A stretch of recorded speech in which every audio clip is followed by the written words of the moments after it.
প্রধানমন্ত্রী নরেন্দ্র মোদীর সঙ্গে দেখা করেছি। আমি এখানে এসেছিলাম কংগ্রেস পার্টির কংগ্রেস ওয়ার্কিং কমিটির মিটিংয়ে।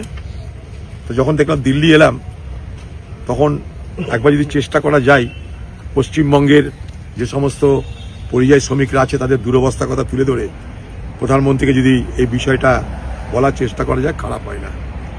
আমি সেই জন্যেই প্রধানমন্ত্রীর কাছে একটা অ্যাপয়েন্টমেন্ট চেয়েছিলাম। ঘটনাচক্রের অ্যাপয়েন্টমেন্টটা পেয়ে গেছিলাম এবং পেয়ে যাওয়ার সঙ্গে সঙ্গে দেখা করে তাকে বোঝালাম যে পশ্চিমবঙ্গ থেকে লক্ষ লক্ষ পরিযায়ী শ্রমিক তারা বাইরের রাজ্যে থাকে, তাদের উপরে অত্যাচার হচ্ছে, অন্যায় অত্যাচার হচ্ছে এবং সবথেকে বড় কথা এগুলো বিজেপি শাসিত রাজ্যে হচ্ছে। এটা আপনাদের দেখা দরকার। এরকম লক্ষ লক্ষ পরিযায়ী শ্রমিক আছে বাংলায়। এটা গেল এক। 2 নম্বর হচ্ছে আমি এটাও বলেছি যে মতুয়া সম্প্রদায়ের মানুষের ভোটাধিকারের কথা, এবং আমি এটাও আপনাদেরকে বলছি যে উড়িষ্যায় যে ঘটনা ঘটেছে, আমার জেলার একটা ছেলেকে জুয়েল তাকে পিটিয়ে মেরে দেওয়া হয়েছে উড়িষ্যাতে।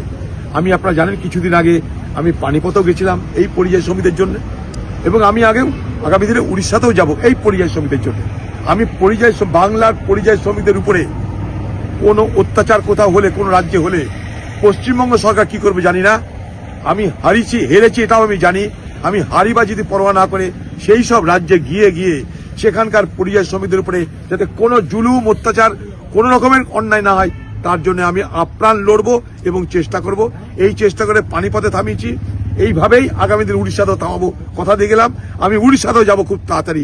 সেই সমস্ত শ্রমিকদের কাছে গিয়ে দরকার হলে উড়িষ্যায় বিধান ভবন পর্যন্ত আমি যাব আন্দোলন করতে তাদেরকে নিয়ে। অত সহজ নয়, কারণ ভারতবর্ষের যে কোনো মানুষের, যে কোনো রাজ্যের, যে কোনো ভাষার, যে কোনো ধর্মের, যে কোনো মানুষের ভারতবর্ষের যে কোনো রাজ্যে রুটি রুজি রোজগার করার, থাকা পড়া সব অধিকার আছে। সে অধিকার কেউ কেড়ে নিতে পারে না। সে অধিকার যদি কেড়ে নেওয়ার চেষ্টা করে, পশ্চিমবঙ্গ সরকার কি করবে জানি না। পশ্চিমবঙ্গ সরকার কলকাতায় কাঁদবে, পাড়ায় পাড়ায় কাঁদবে, কিন্তু যে রাজ্যে ঘটনা সে রাজ্যে যাবে না তারা, কারণ তারা এটাকে ভোট নির্বাচনের ইস্যু বানায়।